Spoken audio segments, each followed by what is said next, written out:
Λοιπόν, παιδιά, πριν ξεκινήσουμε, ας κάνουμε ένα γρήγορο fit check. Για δείτε εδώ πέρα. Σακάκι από πάνω, γραβατούλα που μου έδωσε ο παππούλης με ένα κροκοδιλάκι. Μπλε με μπλε, άσπρο με άσπρο και μπλε. Σαγιονάρα, που να μην τους ευχαριστήσω. Τελικά, μαγιό με σακάκι πηγαίνει περισσότερο από ό,τι θα νόμιζες. Τουλάχιστον έτσι μου είπε η μάνα μου, δεν ξέρω τώρα. Μπήκα σε σκέψη λοιπόν. Γιατί τι μ' αρέσει στην κατασκήνωση και έρχομαι κάθε 3 και λίγο. Το πιο σημαντικό για μένα προσωπικά είναι η ανθρώπιμα και βέβαια. Δηλαδή, έρχονται μέχρι και Αθηναίοι εδώ πέρα. Έχετε βρει κανένα άλλο μέρος στη Μακεδονία όπου μπορούν να έρθουν Αθηναίοι? Δεν γίνεται ρε φίλε. Πηγαίνουνε στο σουβλατζίδικο, λένε συγγνώμη ρε παιδί. Συγγνώμη ρε παιδί, μπορείς να μου δώσεις ένα καλαμάκι? Καλαμάκι! Τι λες ρε τάρα! Πάει ο Αθηναίος. Πάει! Εγώ είμαι αυτός. Αλλά εδώ στο σκούρο είναι διαφορετικά. Εδώ δεν έχουμε σουβλάκι.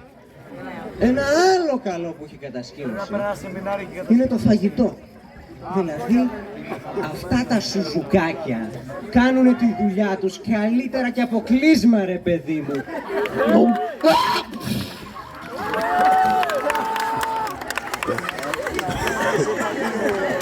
Τα μακαρόνια κάνουν ακριβώς το αντίθετο. Τα μακαρόνια τα τρως, μετά το επόμενο πρωί πηγαίνεις στο τουαλέτα του 2023, βγαίνεις 2026, κοιλιακούς μέχρι το μέτωπο. Όλοι οι φίλοι τους έχουν ξεκάσει. Δηλαδή τώρα ήρθανε τα παιδιά, χορέψανε ποντιακά για όλους μας έτσι να τα δούμε, να χαρούμε. Άρε Μιτσάρα, γιατί δεν τον έβαλες στο βόλεϊ ρε? Γιατί γι' αυτό χάσαμε, να ξέρεις. Έπρεπε να βάλεις το Μιτσάρα. Αυτό είναι εδώ το όνομα, Και θυμήθηκα λοιπόν ότι κι εγώ είμαι 1/4 πόντιος. Οπότε δεν είμαι και τόσο πόντιος όσο μερικοί εδώ μέσα. Δηλαδή δεν χρειάζομαι 4 συνεργάτες να αλλάξω μία λάμπα, χρειάζομαι 2, εντάξει. Ισορροπία. Αλλά κάνω και μερικές βλακίες ρε παιδί μου. Για παράδειγμα, πηγαίνω μία φορά στις Βρύσσες. Είχα διψάσει.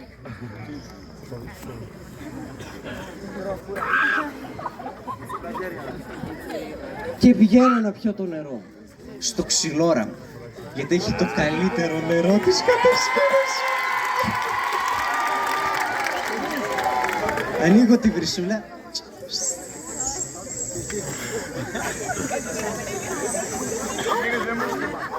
Βάζω το χεράκι από κάτω, βλέπω γεμίζουνε. Γεμίζουνε. Και πηγαίνω λοιπόν κι εγώ να πιω το νεράκι μου. Αλλά κάτι δεν πάει καλά. Κάτι μου είναι στραβό με τη γεύση. Περισσότερο ότι δεν υπάρχει γεύση γιατί δεν ήπια τίποτα. Και λέω τι έγινε ρε φίλε, αφού νερό πήγα να πιω, γιατί δεν το ήπια?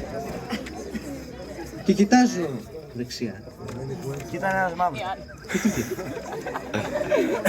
Τι βλέπω? Τι βλέπω?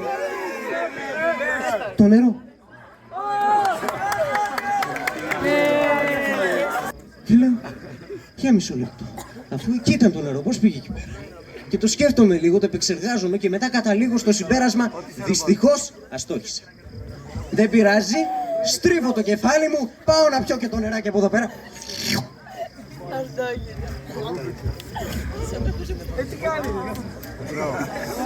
Τι γίνεται ρε φίλε? Κρυφτοκυνηγητό θα παίξουμε, με το βλέπω από αριστερά αυτή τη φορά. Πηγαίνω κι εγώ από εκεί. Τίποτα, πάλι! Γυρνάω από εδώ, από εκεί. Και τότε συνειδητοποιώ ότι φορούσα καπέλο. Ένα άλλο ποντιακό που είχα κάνει λοιπόν ήταν να πάμε για θάλασσα. Και ήθελα να ρωτήσω, πότε θα πάμε θάλασσα? Αλλά εκείνη τη στιγμή μου έρχεται να κατουρίσω. Και σκέφτομαι, πρέπει να ρωτήσω αν μπορώ να πάω στην τουαλέτα. Και τι βγαίνει από το στόμα μου. Κύριε Χρήστο. Πότε θα πάμε στην τουαλέτα.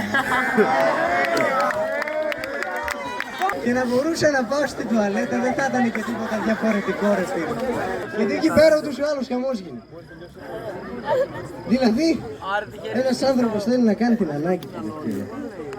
Και να μπαίνεις μες στην τουαλέτα. Τελειώνει η μπαταρία. Να ανοίγεις την πρώτη την πόρτα και να βλέπεις μες στη λεκάνη ένα πλεόμενο κόπρανο να κάνει βόλτες γύρω γύρω.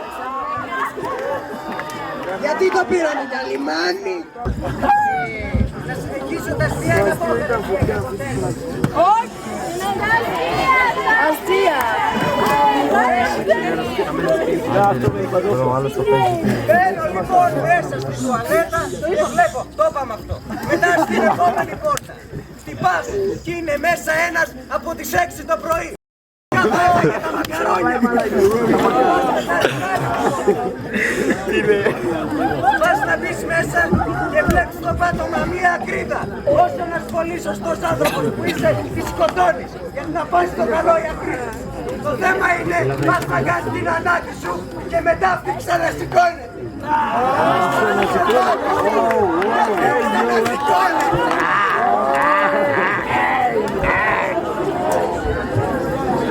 Καλό αστείο, είσαι πολύ αστείο. Όπως είπαμε, είναι η τελευταία φορά που έρχομαι ως... Μ' αρέσουν οι τουαλέτες. Εάν μας πάρει. Στην κατασκήνωση. Οπότε αυτό είναι το τελευταίο stand-up. Οπότε αυτό είναι το τελευταίο.